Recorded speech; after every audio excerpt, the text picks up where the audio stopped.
प्रत्येक दिन शुणुवा ध्वनिर सकारात्मक और नकारात्मक दुईटी भाव रही।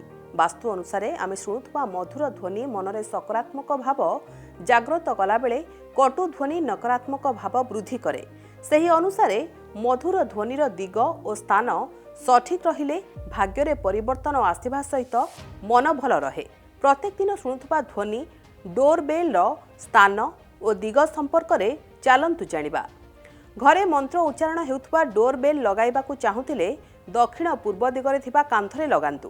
पक्षीक मधुर ध्वनि थिबा डोरबेल रखिबाकू चाहुथिले उत्तर पश्चिम दिगरे थिबा कांथरे लगांतु।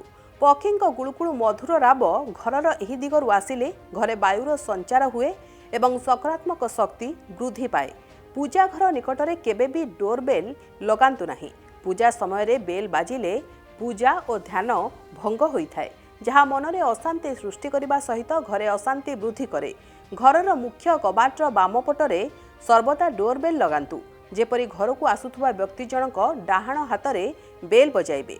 एहीपरि कले घरे बाहरर नकारात्मक शक्ति प्रवेश करि परिबो नाही।